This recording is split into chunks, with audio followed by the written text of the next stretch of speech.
The Mayo Experience. Mayo Experience. Mayo Experience. Mayo Experience. Experience. Welcome to the Pat Mayo Experience, presented by DraftKings 2021 How to Win at DraftKings MLB.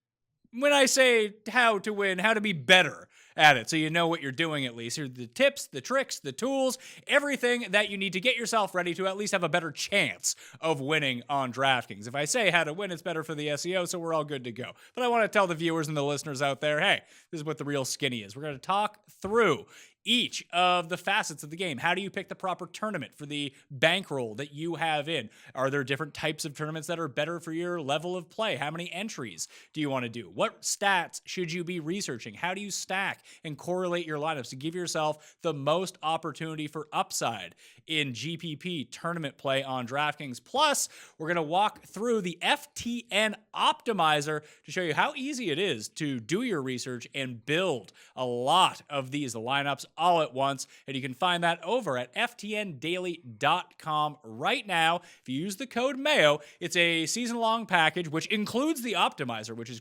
crazy value. Probably the best value you'll find at any site that's out there. So it's all the content, everything like that, plus the tools, the optimizer. It's $249.99 for the year. You use code Mayo, you get 20% off. It's $199.99 for the season of baseball. It's pretty good. Not much per month, especially when you include the fact that it has the optimizer in it. Kyle Murray will be on the show to tell you how to use the optimizer as well. If it's something that you look at and you're like, this is pretty overwhelming, I'm not going to lie to you. Turns out it's not. It's super easy to use. Kyle will do a walkthrough with us as well. Also, if you hit the description of this video right now, you will find a link to the new Mayo Media newsletter. If you subscribe, put in your email. It takes like 3 seconds to the Mayo Media newsletter. You're in a draw for $100. Also, smash the like button for the episode. Subscribe to Mayo Media Network right now. I'll wait. Thank you very much. And in the comment section, give me your best tip to tell people for DraftKings MLB for the upcoming season. Also, I should note that 20% discount with code Mayo is good till April 4th. Anytime after that, I think it's 10% off anytime that you use code Mayo over at ftndaily.com. Enough of the promos. Let's jump into this right now. Joining me on the line, tournament specialist, he of six-figure cashes, David Jones. What's happening? Hey, what's going on, Pat? I'm pumped up for MLB. We're going to get a full season this year. Even the fans are going to be back in the stadium, starting at 33% capacity. I'm ready, man. Baseball is a high variance sport, and over at FTN Daily, we have a lot of tools to help you get into the green. Cheat sheets, optimizer, batted ball report, stack targets, hot hitter report, umpire reports, all sorts of stats, and now the optimizer, which is the best tool I think that we have on the MLB site. So excited to be here, man. So you get all of that along with the plays of the day and breakdowns of each of the slates. Once again, ftndaily.com, code Mayo to get yourself that 20% discount. Also, I should have mentioned this, launching on Mayo Media Network. The show is already up, but going daily from Monday through Saturday, taking Sundays off, a lot of early games there. We're not even going to touch those ones. But fantasy baseball picks and bets on Mayo Media Network. You can watch that on the YouTube channel or subscribe to the audio podcast for it right now. You can find that in the description of this video and or podcast. You go from the PME over to fantasy baseball picks and bets. Leave a 5-star review while you're up there as well. David Jones will be hosting one of those days, won't you, David? I will be there on Thursdays. That's my day. Thursday's a good day for baseball, too. Not too big, not too small, just right. Are you Thursday? So the plan is like your Thursday night into Friday slate, right? If that's what you want, yeah. I think I record it Thursday, and it's for the Friday slate. Yes, yeah. So we'll be recording all of the shows later in the evenings on each of the days, so they're available around midnight the night before the slate to give you a maximum amount of time. You wake up in the morning, boom, they're going to be super quick, like 15 minutes long, to get you ready for the slate of both DraftKings and for bets for the day. Just everything that you need to know, who got hurt the night before, just an info dump for you to get you set. Then you can go over to ftndaily.com to get the full slate of picks once the lineups are released after the fact. So please support the show. Go subscribe to that now. He's been waiting in the dark here, just running the numbers on his optimizer. Kyle Murray, the man from FTNDaily.com. What's up, my man? Yeah, I appreciate you having me on. I know David stole a lot of that thunder on the FTN Daily spiel, so I have nothing to say now. David covered it all, but I'm pumped to talk about the optimizer. We've had a lot of smarter people than me working on this thing. Luckily, I got to chime in a few ideas here and there, and I'm really happy with the product. And it's version 1, so we're going to keep improving on it, and we're really pumped to roll this thing out and show it off today. All right. So the big thing that we need to do is, where do we start? Like, I always tell myself that I'm going to get into DraftKings baseball every single year. It's like, I don't want to play season-long fantasy baseball anymore. I don't want to be making moves every single day. I want to come in. I want to come out and pick the days that I want to play when I'm feeling it that day, David. So if you're someone like me who's probably not going to play every day, let's say, I'll play like 2-3 times a week, something like that. Mm-hmm. Is it tough to not play every day and then trying to get back into a rhythm? Or do you think it's okay to take a few days off? Because I know in basketball, it can really screw you over if you're not paying attention like 10 minutes before a lock. Like with baseball, it feels like it's at least easier to skate by than basketball without being up to like lineup lock at 6:59 every single day. Yeah, with baseball, I mean, you still have to pay attention. It's not as crazy, I don't think, as NBA. You can really get some spot sits in NBA. You pretty much know who's going to be in the starting lineup for baseball, besides like the end of the order guys who you're not typically like using a ton anyways. So I think it's easier than NBA as far as like actually making a lineup, but it's a higher variant sport than NBA because we're talking about baseball here. I mean, the guy can strike out 4 times or he can hit 2 home runs, and it's a very hard thing to predict. You have to know who's on the mound, what kind of balls they throw, how the hitter hits those pitches, if he's in a good park, how the weather is that day. There's a lot of things that go into selecting your pitchers and your hitters. So we take care of a lot of that over at FTN. But I mean, we're in our Discord channel, and we can talk with you, talk you through it, teach you how to do it yourself. Because honestly, it's a lot more fun when you learn to do it yourself. But if you just want to get in, get the picks, we've got that for you too. So Kyle, like I jump onto the DraftKings main page, I select a tournament. We'll go over tournament selection here in a second. Like when I'm building my lineup, do I start with pitchers first? Do I start with my stacks first? Do I try to correlate a game altogether? Obviously, I probably wouldn't want hitters going against my pitchers, but what's the best place to start, do you think? I think a lot of times it depends on the kind of slate you're looking at. Obviously, for this opening day slate, we're going to have a lot of the team's top starters on the mound. So you're going to have a lot of expensive pitchers. So typically I find myself starting with the pitchers because a lot of times a good chunk of your points are going to come from your pitchers, especially on DraftKings where you get to roster 2 of them. So I like to start with the pitchers. I kind of know after I'm done selecting those pitchers, I'll know what kind of salary I'm working with the bats and with the stack. So it kind of helps me out in terms of just knowing what to do with my salary when you start with the pitchers. And again, starting at the top, typically the more expensive pitchers are going to be on that opening day slate, but also throughout the entire season, you're going to see the more expensive players be those pitchers. So in terms of allocating your salary, starting with the pitchers makes more sense for me. David, is there any way that you like to start, or is it all slate dependent? What Kyle said makes a lot of sense because if you play 2 pitchers on DraftKings, if one of those pitchers fails, then you're going to be in a lot of trouble unless that pitcher is extremely cheap. So what you're looking for with your pitchers is a lot of strikeouts and even more importantly to me, the quality start. You want to get through your first 5 innings, get to 6 innings. The longer that you're in for a pitcher, the more stats that they can rack up. You just don't want them to give up a bomb towards the end of their stint in their, when they're starting pitching. So starting with pitchers is great. You look for value. There's typically a lot of value on baseball slates, and we'll talk about how to pick those hitters next.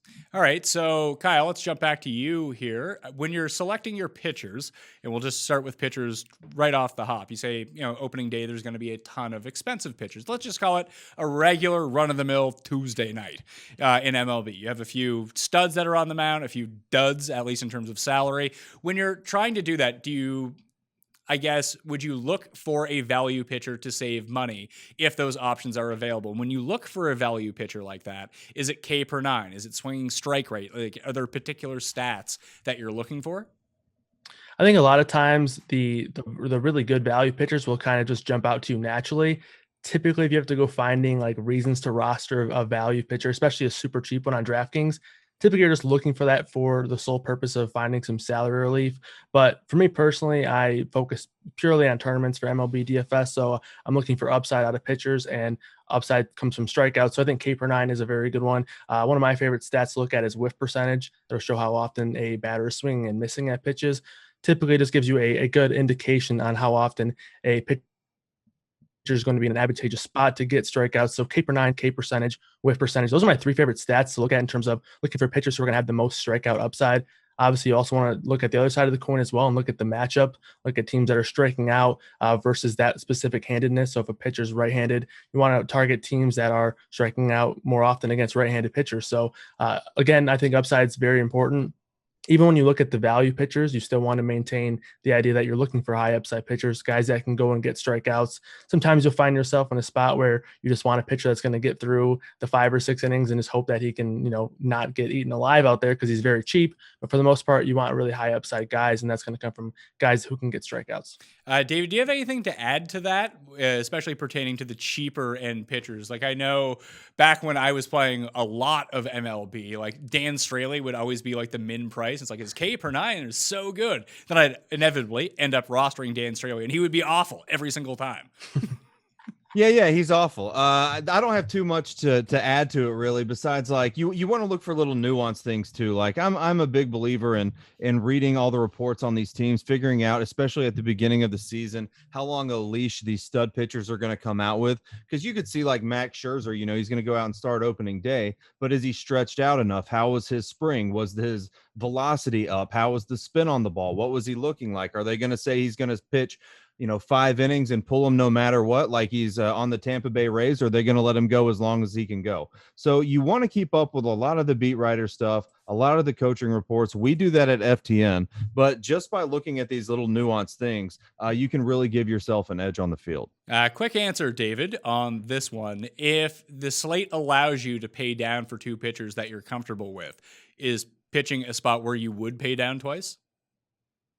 Last year, it worked more than the season before, and we're going to kind of have to wait and see. So 2 seasons ago, the ball was juice. You're getting a lot more home runs. Last season, I don't think that it was. I don't think we have a certain answer on that, but you could pay down for pitchers more. It also just depends on the spot that day. So every slate's going to be different, a lot like NBA.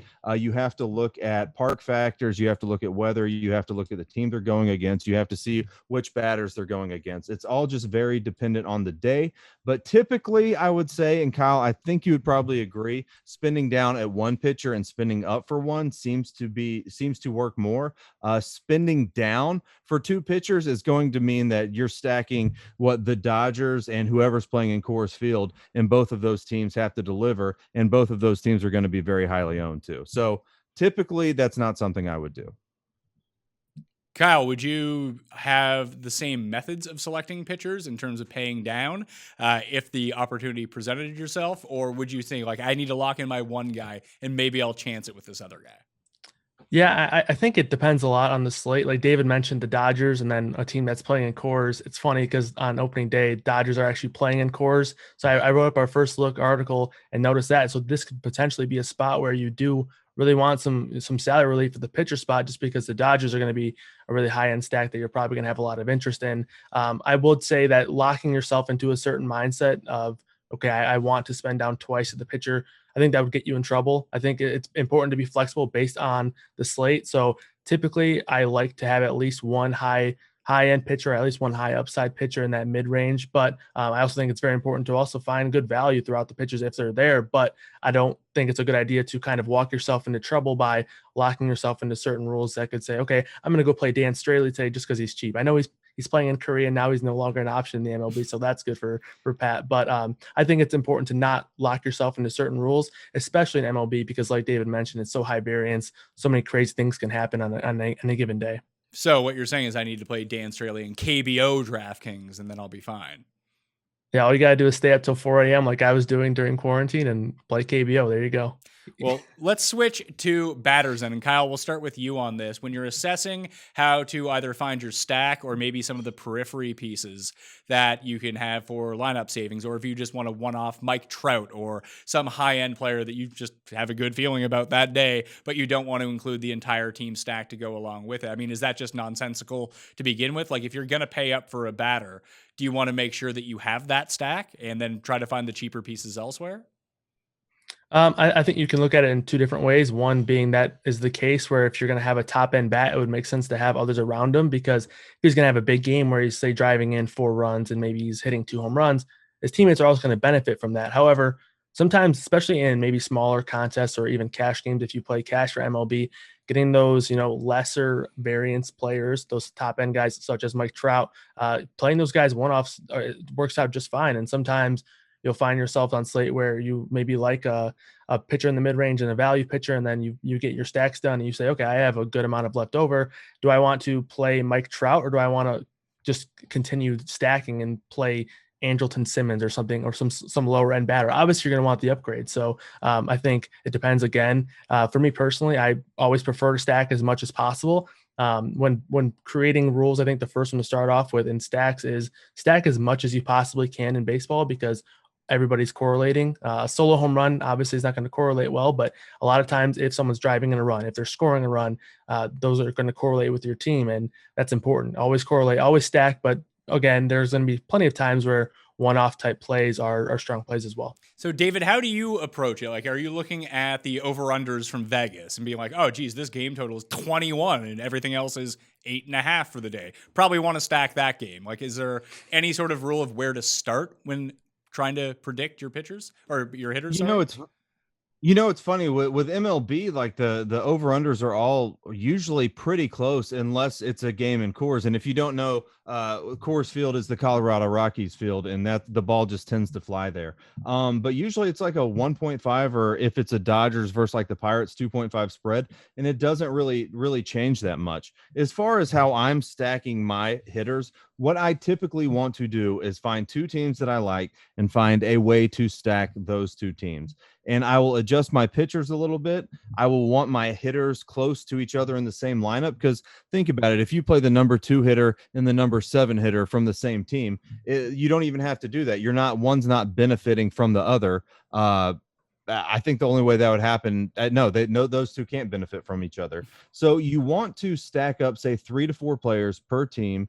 I don't really care if it's cash. Kyle makes a good point about cash. You can do it a little bit smaller, but in GPP, say, up to 500 men or women in the contest against you, you want to stack, because say you have a grand slam from Ozuna from the Braves who's batting 4th. Well, that means that every batter ahead of him had to get on base. So they got on base. They got the points for getting on base, whether it was a hit or a walk. And then Ozuna gets the grand slam. He gets all the RBIs hit in, all those runners get a run, and you get 40 points just from that one hit. As opposed to if you don't do that, if you just play Ozuna, you get the grand slam, but you don't get the points ahead of him from the runners on base, and then everyone else who played the Braves and stacked the Braves did. So even though you get the grand slam, you miss out on the other 3 players, and a lot of people stack in baseball. They all got the point, so you're automatically behind. So, Kyle, as it pertains to stacks, are you looking for like 2, 3, 4 in the order, the value that presents itself potentially?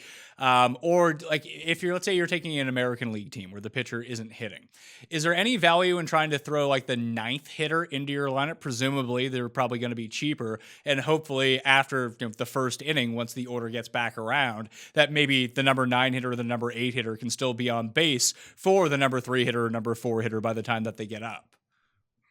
Yeah, I think a lot of the appeal to doing something like that is the fact that a lot of people when they're stacking is they're going to try to stack 1 through 5, right? The generic, those are the top of the order. A lot of the good hitters present themselves in the top 5 in the order. So going down in that order a little bit, 7, 8, 9, those guys are going to be lower owned. So in tournaments, especially the larger field ones, if you find yourself saying, okay, everyone's playing the Dodgers and Coors today, they're going to stack 1 through 5. Maybe I'll stack 6, 7, 8 and throw 4 or 5 in there as well. There's a lot of ways to get unique within those stacks. And that can be important because, we talked about how baseball is a very high variance sport. Lots of things can happen. You can run Mike Trout out there and he can go 0 for 4 and it's really not that crazy. And so a lot of times kind of capturing the edge to that variance is by playing lower owned players and stacking guys in that 7, 8, 9 or off the wall kind of batting order. That's a way to kind of capture that leverage. Yeah. Do you have any sort of stacking tricks, David? The one that comes to mind is you asked about guys later in the lineup. I mean, you can do like a 7, 8, 9 and a 1, 2, 8, 9, 3, 4, something like that, because the lineup's going to wrap around. I mean, the one hitter is going to hit after the 9. You just have to be really sure about one thing that we talked about last year a lot was like a team like the Dodgers.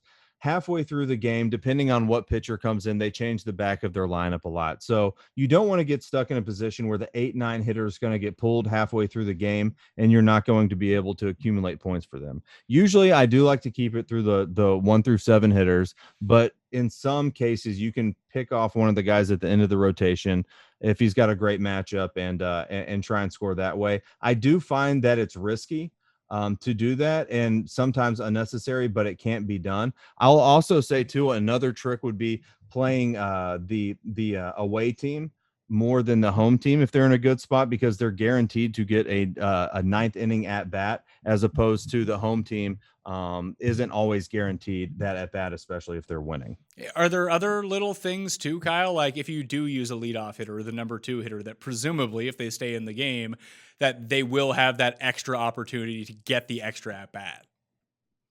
Yeah, there are little things that you can pick up on. A lot of times it's really hard to quantify or project, but yeah, like obviously a 1 and a 2 hitter is going to have probably a higher chance to get that extra at bat than say an 8, 9 hitter. But one thing that I like to talk about when playing tournaments is that a lot of people are going to fall into the kind of the mold where they're going to stack 2, 3, 4, 5 or 1, 2, 3, 4. So kind of mixing it up, you don't have to do it consecutively, right? You can do 1, 3, 5, 7. It might not correlate as well, but it'll be unique and contrarian. And if a team's going to put up a lot of runs, a lot of times everyone's going to benefit from that. And sure, they might not 1 and 7 might not correlate directly, but having some kind of leverage and uniqueness in your lineup can go a long way. Well, Kyle, you keep saying the words contrarian or leverage as pertaining to the ownership that these players are going to have in large field tournaments and trying to generate that leverage by taking a lower owned player. How good are MLB ownership projections on a night-to-night basis? I would guess it would be pretty hard with so many players.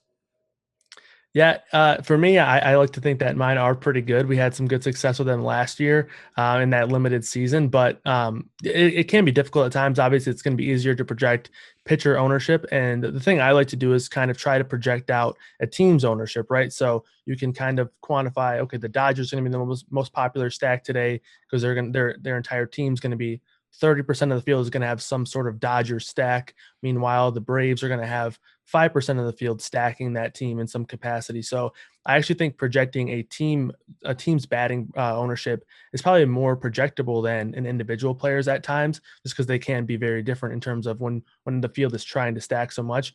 But a lot of times you'll see very obvious spots where, okay, we know the whole field's going to be playing Cody Bellinger. I would go out on a limb today and say that Cody Bellinger is going to be very popular on opening day. And I think at that time, it's probably easier to project the higher ownership there. So, David, once you have this information of ownership and who's going to be popular, how do you choose? Like, you don't always want to fade all of the popular guys, obviously, because, I mean, I do that in every sport and just lose, because it turns out that sometimes the popular guys are pretty good for a reason, the reason that they're popular. Yeah. So how do you go about that? Because I try to look at it from a few different things. And, like, the main DraftKings sports that I play are golf, football, and MMA, all once a week, single type of events.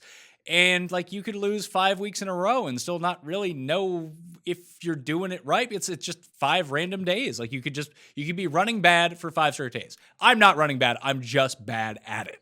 But with baseball, you have a slate every single day. You might have multiple slates every single day. So it feels like you would have a good grasp of what's working and what's not. And how does that translate over to ownership? Because I would imagine that if you're fading some of the high-end chalk, the popular plays every single day, that it's going to work out some days and other days you're going to get wiped out. I think with baseball, fading the popular chalk works more times than not. So it's not like every time that the Dodgers, we keep using the Dodgers as an example because they're going to be popular every day because they're the World Series champs and they're loaded, right?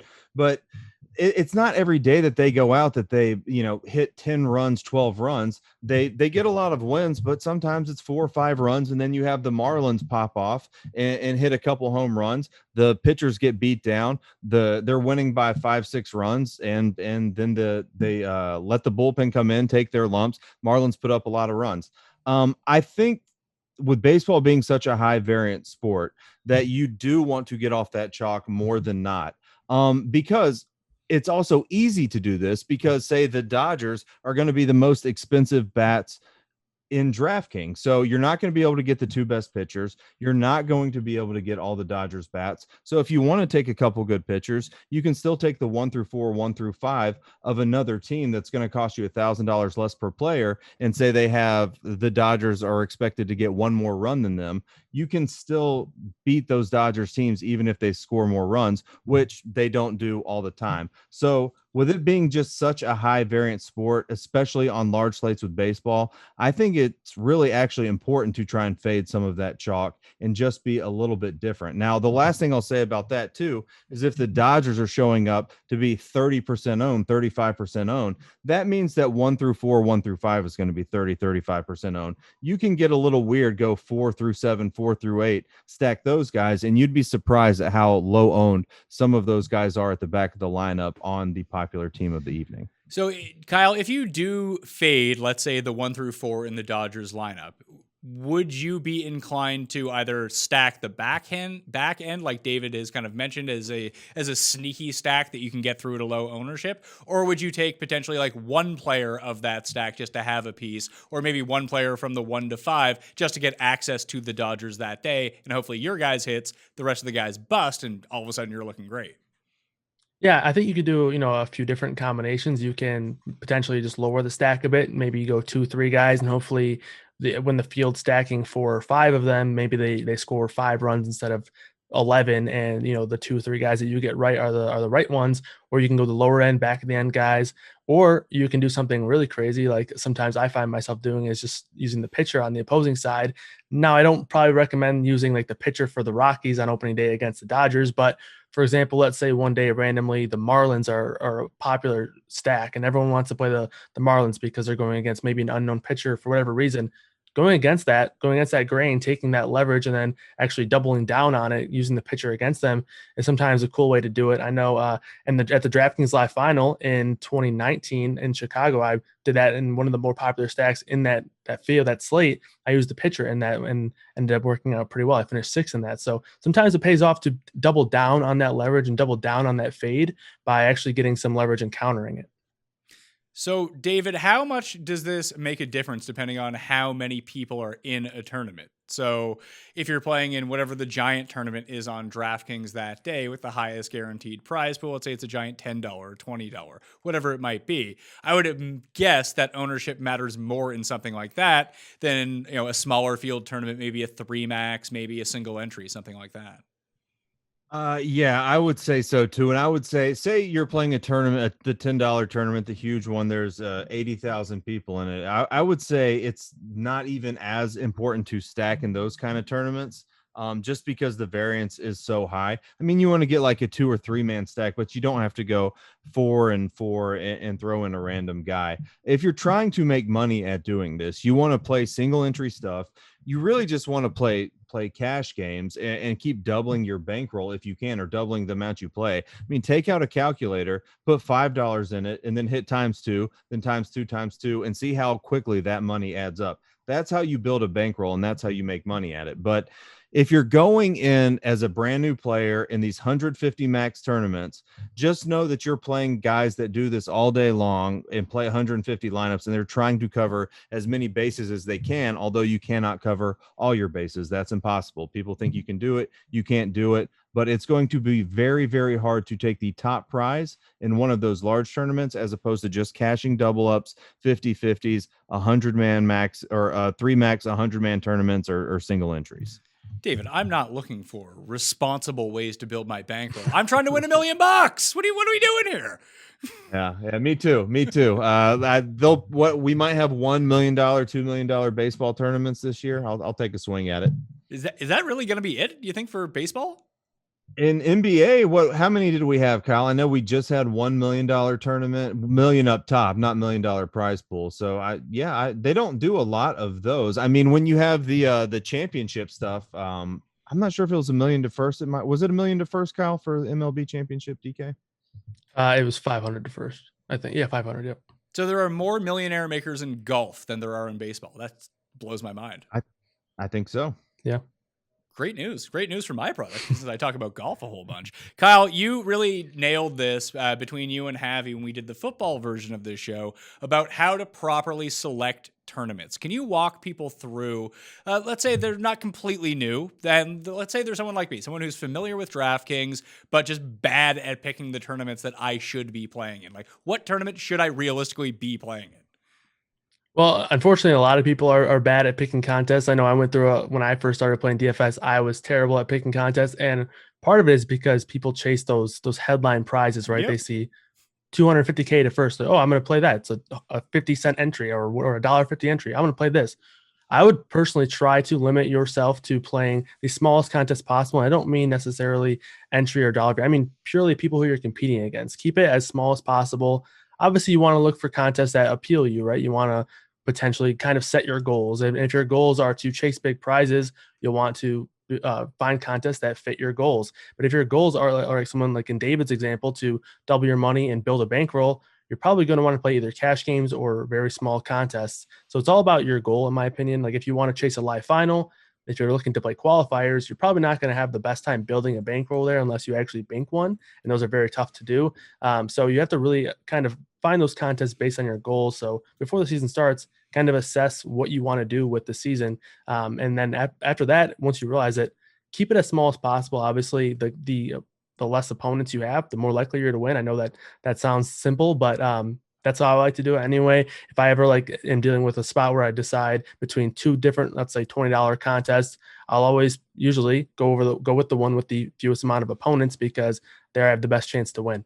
So what do you see when you think about this, David? Like when you enter the DraftKings lobby and maybe there's a new tournament up, like what do you look for in that? Is it the payout structure? Is it like, oh, this one's a bit more flat? Maybe it's not a retirement fund first prize, but if I come 8th, then I actually do win money. Yeah, so with a lot of the GPP stuff, you get like top 20% and then you don't even double your money.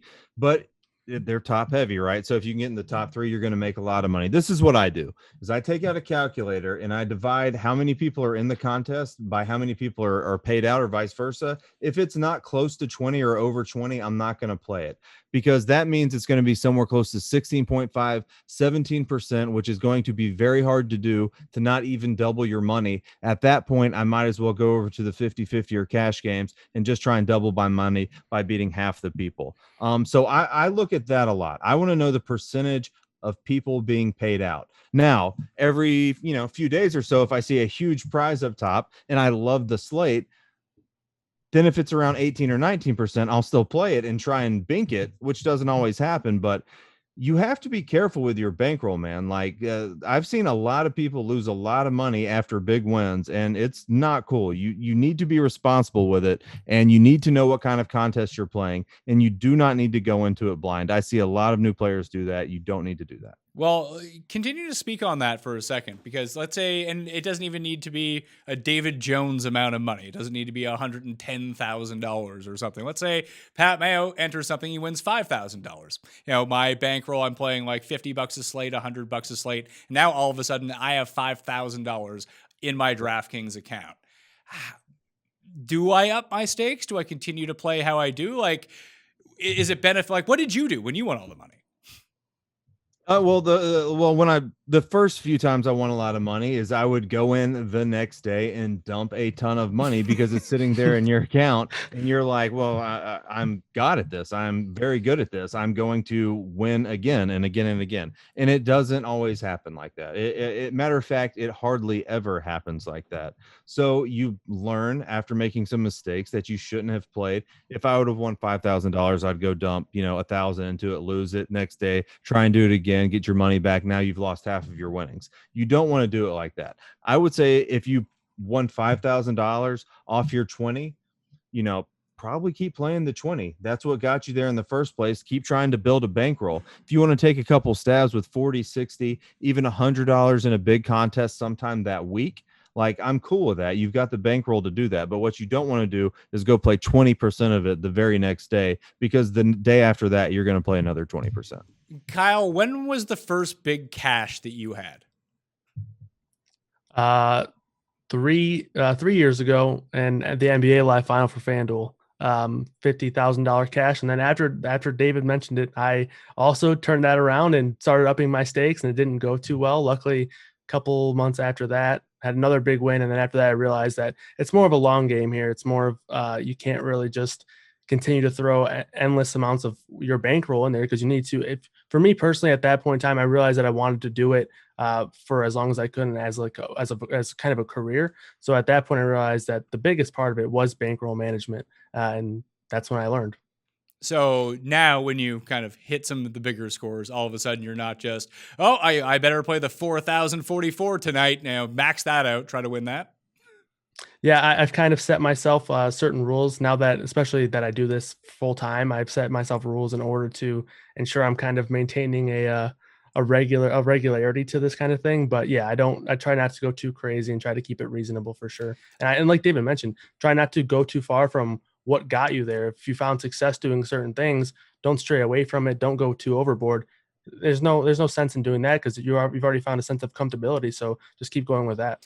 So if you are someone who wants to play GPPs, they want to try to hit a larger payday than a double up. That's just the entertainment value of what you're doing. David, would you suggest keeping to a 3 max entry, a low stakes 20 max entry, or even single entry, just to try to get out the people that are running computers and running 150 entries against you?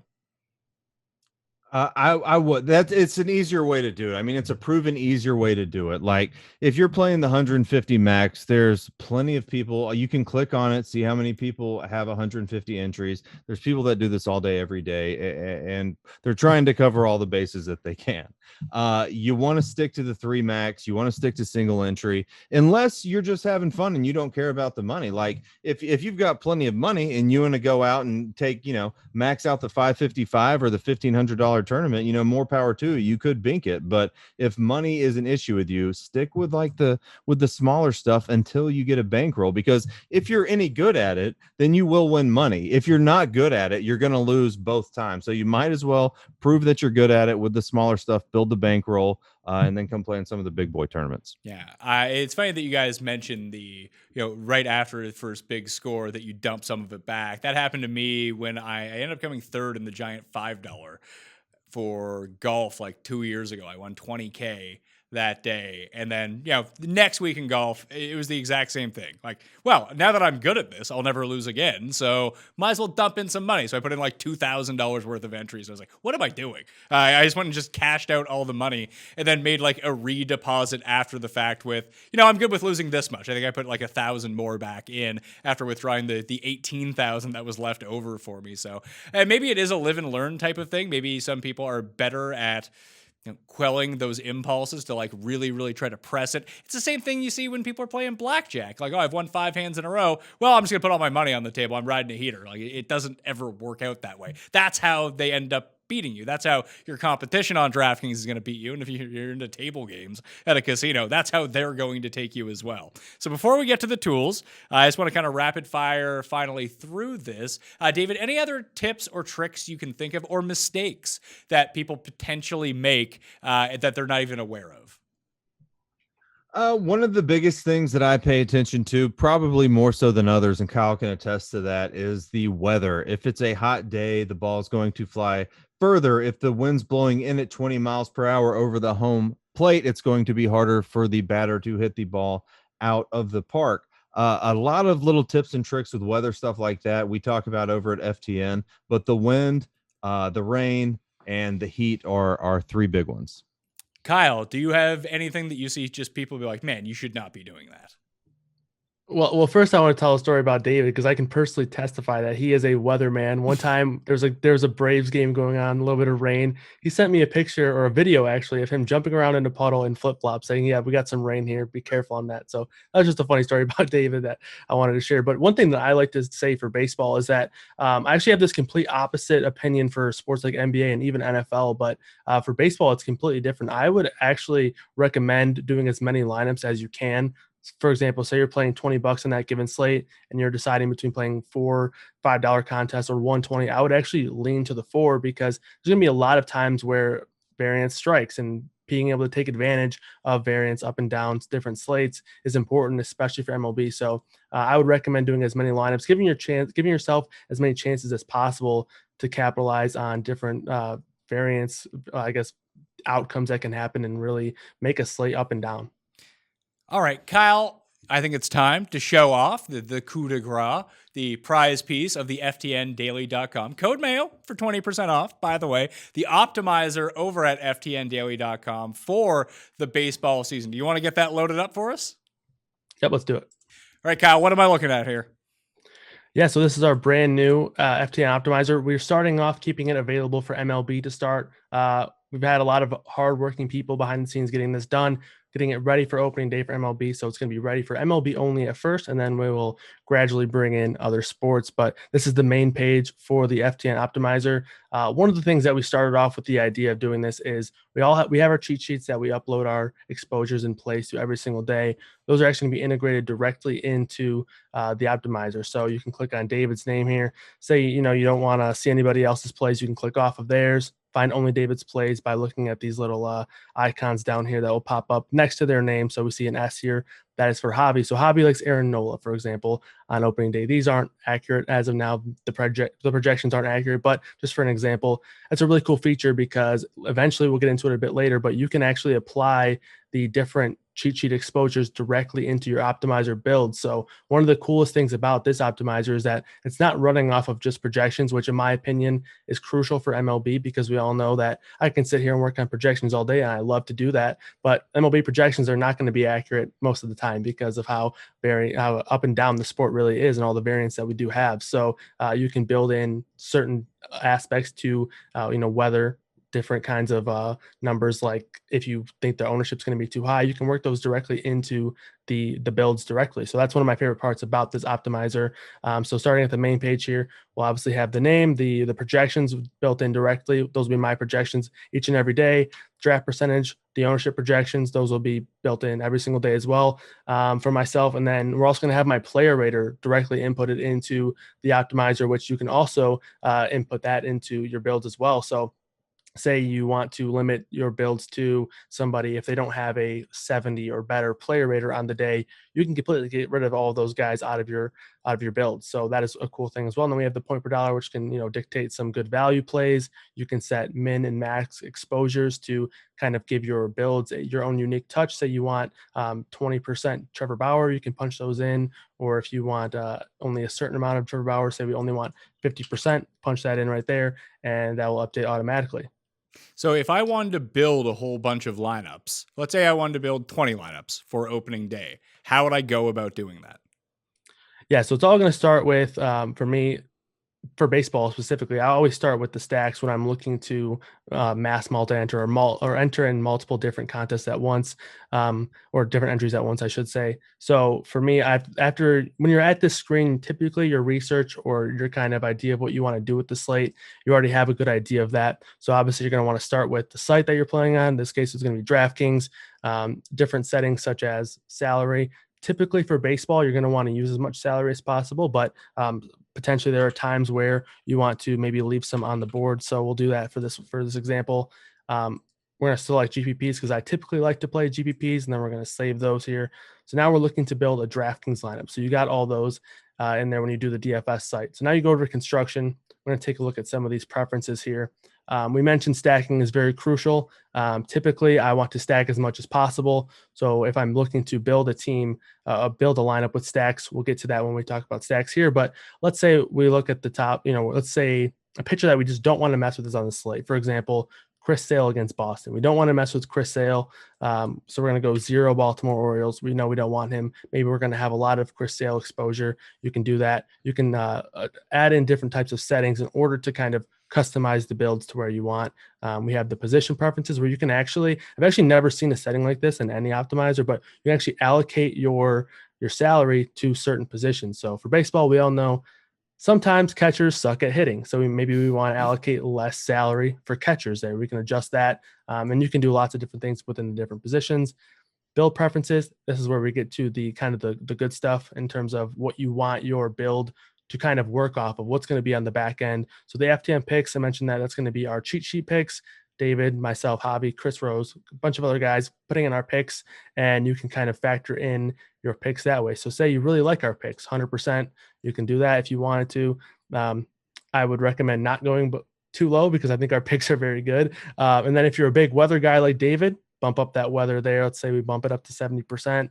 And then you can make different changes throughout there. Say you're like me, maybe projections aren't too important for baseball. You want to keep it around 35%. You can do different things like that. And then the biggest thing is stacks, right? We get to the team stacks, and you want to say we're big fans of the Dodgers. We kind of mentioned them, but we'll go with the Red Sox for this one. For our example here, you can actually set a minimum exposure within your stacks. So say you really like the Red Sox, you want to make sure we have 25% of those stacks within our builds. And then you can actually update the size. I mentioned I want to stack as much as possible. So say Boston is one of my favorite stacks of the day. I would set this to either 4 or 5. That would be my recommended number. And then you can actually go one step further. You can add which positions you want involved in that stack. So say you know that the catcher is someone that you don't really want in your stack. You can leave that out. You can say first base, second base, outfield. We want to get JD Martinez in there, shortstop. We can do different ways to kind of make your stacks more unique to what you want. You can also stack based on the player. So if you obviously the pitchers don't really matter. We're working to get these removed from there. So that way it's just the hitters, but we want Rafael Devers in 25% of those stacks. We want Bogarts in 25% of those stacks. We set it that way. And then we go down here, we hit save. And then we go back to the main lineup here. And then we're just going to hit generate. So say you said we wanted 20 lineups. Is that what you said? Yeah. So we hit 20 lineups up here and then generate 20. And again, these aren't working off of real projections yet. I don't have the real projections loaded in. So they're going off of average fantasy points, but then your 20 lineups will be ran and generated. All right, cool. And then once the lineups actually end up generating, I can just download the file and upload them to DraftKings? Yep. So then you'll hit download sheet. So we're actually in dev mode still. So it's a bit slower than it will be on opening day. But once that 20 is ran, you hit download sheet, copy and paste it into your DraftKings CSV. And then, you upload it right into DraftKings. David, how often do you use an optimizer when you go through in baseball or even any other sport? Or are you more of a hand builder? I use optimizer every day for every sport, especially, those 150 max tournaments. If I'm just making one team, I'll do it by hand. But what you saw Kyle do there was go through a series of rules and really think through how he wants to play his teams that day. A lot of people have a misconception that when you buy an optimizer, all you do is go in, hit generate for one team. It's going to give you the highest scoring projected team of the day. That's the team that you play, and that's how you get first place in all these tournaments. That's really not the case. You do have to put some brain power behind it. You do have to think about what you're doing, and you do have to learn how to use the tool. And if you're serious about trying to make money at it, you will go through, you will learn how to use the tool, and you won't get mad when you hit generate and one lineup pulls out and you don't win $100,000. Well, you guys are doing a show every single day about the optimizer, aren't you? Yeah, so we're actually going to start our it's like a midday show. It's going to start around 1 Eastern time. That's going to launch on the 1st of May. So once we get the MLB schedule a bit more solidified, we're going to be starting that up on the 1st of May, about an hour-long show, me or David, or sometimes both of us, running through the optimizer, looking at kind of either the slate ahead of us or the slate that maybe we just got finished kind of reviewing last night, the previous night, and kind of going over how we use the optimizer to build lineups either on a previous slate or how we're going to use it to build lineups on a future slate.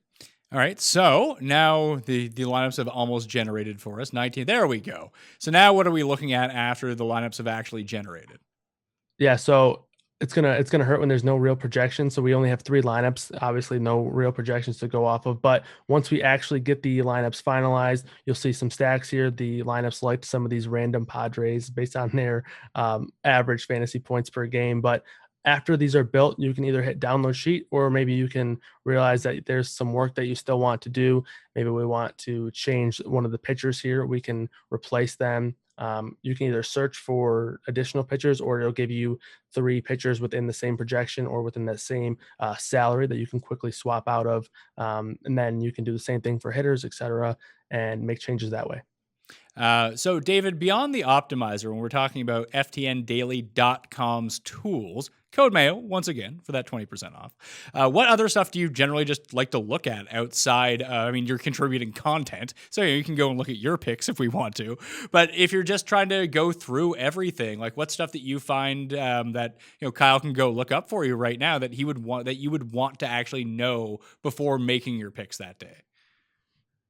There sure is a lot with baseball. We have a great stack targets tool that's going to look at what team is going against which pitcher, and then tell you like stuff like what's the hard contact look like, what's the soft contact, how many home runs per fly balls are they hitting, how many ground balls are they hitting, is this team that might have a great name like the Dodgers, are they actually facing a ground ball pitcher? There's stuff like that you want to know, because I'm home run hunting here. We're trying to get a lot of runs on the board. So if you have a team that's going to be popular going up against a pitcher that's not giving up a lot of home runs, a lot of people, quite frankly, aren't going to know that, because quite frankly, a lot of people don't know baseball pitchers. So go over to our stack targets tool on FTN Daily, and I think that's one of the most helpful tools that you can look at before you go over to the optimizer and start building your teams. That's going to help you know which teams that you want to target and which pitchers you want to target, which teams and pitchers you want to avoid. Kyle, go back to that previous screen where it lists all of the tools available and just kind of talk us through what we can expect from a lot of this stuff. Yeah, so you mentioned Vegas and how important they can be to DFS in general, and how we can use them to potentially find good spots, whether it be, okay, this pitcher is favored, so Vegas is expecting him to win, and obviously that provides us more fantasy points. You can use our live lines tool that will update spreads and totals automatically. You can use the player prop shop. I really like to use player props for strikeout props. You can identify where Vegas is maybe saying, okay, Jacob deGrom has an 8.5 strikeout prop. That's a really high number. If he is even able to get over that, it's probably going to be one of the better pitchers on the slate. So you can use the prop shop to do that. If you want to get into the betting side of things and you want to use some parlays here on the MLB side, you can use the parlay calculator. We have the live lineups. That is actually going to be integrated live into our optimizer by the time opening day rolls around. It hasn't been updated yet because we are still in dev mode, like I mentioned. But by the time opening day gets here, the lineups are going to be built into the optimizer automatically, so you won't have to be constantly flipping back and forth between tabs or sites or anything like that. You're going to have all the lineups built into the optimizer directly. Our cheat sheets we mentioned, all of our exposures and our favorite plays are put into that. The optimizer, the batted ball report, which is going to, it's actually one of my favorite things, so I'll open it up. We have the World Series, the final game of the World Series up right now, so we don't have all the teams yet, but a great way to identify someone who is going to potentially be a good source of a home run. Like David mentioned, we like to home run hunt. We like guys who are going to get the ball in the air. We don't like ground balls. That typically doesn't lead to home runs. It's very difficult to hit a ground ball for a home run. And then a lot of hard contact. Hard contact is very good. So the batted ball report is one of my favorite things that we have here. And then going back to that screen, I believe we have the umpire report, which kind of dictates which umpires are potentially more favorable to pitchers or hitters, and that way you can kind of get an idea of maybe a good spot for a pitcher. You have a pitcher who, okay, maybe he's not in the most ideal scenario, but he has a really good umpire spot. Maybe he can get a few breaks on the corners for umpires and maybe get a few extra strike calls. We talked about the stack targets, the hot hitters report. This will kind of show how guys have been doing within the last 7, last 14, and the last 30 days. And it generates a number based on WRC plus, which a lot of people reference as the key indicator to how good a hitter truly is. There are crucial stats like WAR and batting average and ISO, but a lot of people actually believe WRC plus shows which hitters are the best. We have the bullpen usage, which me and David were actually talking about this one earlier. Some unique ways to use this are, let's say we want to use someone from the Arizona Diamondbacks. Let's say we want to use Zach Gallen today.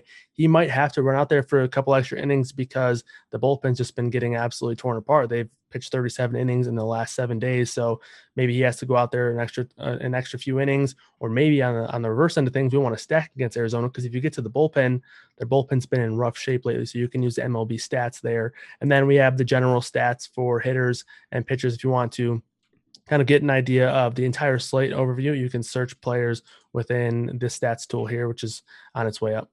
So David, if you're doing your research for the day, you don't really need to go anywhere else. No, we try to have it all in one place so you don't have to go anywhere else. I mean, that's the whole idea behind FTN. One-stop shop for everything you need for DFS in every sport.